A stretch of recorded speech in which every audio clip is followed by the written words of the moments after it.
সুপ্রিয় দর্শক মণ্ডলী, এইমাত্র পাওয়া সর্বশেষ আপডেট সকালের সংবাদে আপনাদের স্বাগতম। শুরুতে সংবাদ শিরোনাম। শুরুতে জানিয়ে দেব, আত্রাইয়ে দেশি অস্ত্রসহ বিএনপি নেতা আটক, থাকছে বিস্তারিত প্রতিবেদনে। আরও জানিয়ে দেব, এখনও লাপাত্তা পুলিশের 1400 অস্ত্র এবং 2.5 লক্ষাধিক গোলাবারুদ, থাকছে বিস্তারিত। এবং সর্বশেষ জানিয়ে দেব, বিএনপি নেতা নাসির বলেন, উপদেষ্টা আসিফ মাহমুদ মুরাদনগরে স্বৈর শাসন ও মাফিয়াতন্ত্র কায়েম করছেন। সুপ্রিয় দর্শক মণ্ডলী, এতক্ষণ শুনছিলেন সংবাদ শিরোনাম, এবার জানাবো বিস্তারিত। এদিকে আত্রাইয়ে দেশীয় অস্ত্রসহ বিএনপি নেতা আটক। নওগাঁ আত্রাইয়ে সেনাবাহিনীর টহল দল অস্ত্রসহ বিএনপি নেতাদের দিবাগত রাত 10টার দিকে আটক করেছেন। আটককৃতদের আজ জেলা কারাগারে প্রেরণ করা হয়েছে। আটককৃতরা হলেন উপজেলা শাহগোলা ইউনিয়নের ভবানীপুর গ্রামের মৃত খয়ের সর্দারের ছেলে ইউনিয়ন বিএনপি সাংগঠনিক সম্পাদক কামাল সর্দার।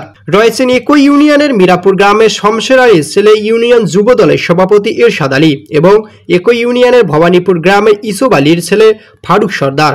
আত্রাই থানার অফিসার ইনচার্জ তদন্ত কাউসার আলম বলেন, আত্রাই রানীনগর এলাকায় সেনাবাহিনীর টহল দল ক্যাপ্টেন ফাহিমের নেতৃত্বে গোপন সংবাদের ভিত্তিতে ভবানীপুর এলাকায় অভিযান চালান। অভিযানকালে দেশীয় অস্ত্রসহ তাদের আটক করেন। পরবর্তী আটককৃতদের থানায় দিয়ে যায় সেনাবাহিনীর টহল দল। আটককৃতদের বিরুদ্ধে দস্যুতার চেষ্টা মামলায় আটক দেখিয়ে জেল হাজতে প্রেরণ করা হয়।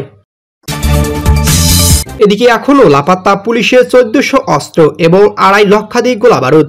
জুলাই আগস্টের আওয়ামী লীগ সরকারের বিরুদ্ধে আন্দোলনের নামে সারা দেশে যে ধ্বংসযজ্ঞ ও নাশকতা হত্যাকাণ্ড চালায় তার ক্ষত এখনও শুকায়নি। কয়েক দফায় সারা দেশে 460টির বেশি থানা ও পুলিশ ফাঁড়িতে হামলা চালিয়ে সম্পূর্ণ ধ্বংসস্তূপে পরিণত করা হয়েছে। বিভিন্ন সূত্রের দাবি 3200-রও বেশি পুলিশ সদস্য শহীদ হয়েছেন। ভাঙচুর, লুটপাট, আগুন দেওয়া সহ 114টি থানা ফাঁড়িতে।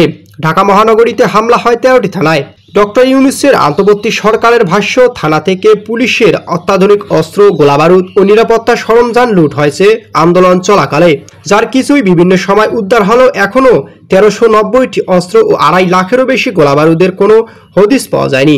বিশেষজ্ঞদের মতে, লুণ্ঠিত অস্ত্র কয়েক হাত ঘুরে চলে গেছে অপরাধীদের হাতে, যা দিয়ে আগস্টের পরবর্তী সময় অসংখ্য সহিংসতা ও হত্যাকাণ্ডের ঘটনা ঘটেছে।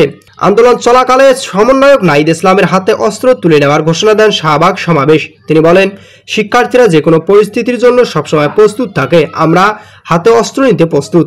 একই সাথে সমন্বয়ক নাহিদ আসিফ নিজের ফেসবুক আইডিতে লিখেছেন, চূড়ান্ত জবাব দেওয়ার সময় এসেছে। বিশেষ করে আশেপাশের জেলাগুলোতে থেকে সর্বোচ্চ পরিস্থিতি নিয়ে সবাইকে ঢাকায় আসবেন এবং যারা পারবেন আজই ঢাকার উদ্দেশ্যে রওনা হয়ে যান। ঢাকায় এসে মুক্তকামী ছাত্র জনতার রাজপথগুলোতে অবস্থান নিন। এরপরই মূলত বিভিন্ন থানা ও পুলিশ ফাঁড়িতে হামলার ঘটনা শুরু ঘটতে থাকে। অধ্যাপক ডাক্তার সাজ্জাদ সিদ্দিকীর মতে, এসব অস্ত্রের প্রভাব নির্বাচন পরিবেশকে ঠিক রাখার চ্যালেঞ্জ হতে পারে আইন শৃঙ্খলা রক্ষাকারী বাহিনীর জন্য। পুলিশ সদর দপ্তর থানায় বিভিন্ন থানা ফাঁড়ি সহ পুলিশের নানা স্থাপনা থেকে 5753টি আগ্নেয়াস্ত্র লুট করা হয়। এদিকে গোলাবারুদ লুট হয় 6,51,837টি। তথ্য অনুযায়ী লুট হওয়া অস্ত্র ও গোলাবারুদের মধ্যে রয়েছে বিভিন্ন ধরনের rifle, SMG, LMG pistol, shotgun, gas gun, tear shell, launcher, sound grenade ও বিভিন্ন রোবের গুলি। যৌথ বাহিনীর অভিযানে লুট হওয়া 4390টি অস্ত্র উদ্ধার করা হয়েছে। এখনও লাপাত্তা 1390টি আগ্নেয়াস্ত্র এবং 2,57,725টি গোলাবারুদ। এদিকে নাসির বলেন, উপদেষ্টা আসিফ মাহমুদ মুরাদনগরে স্বৈর শাসন ও মাফিয়াতন্ত্র কায়েম করছেন।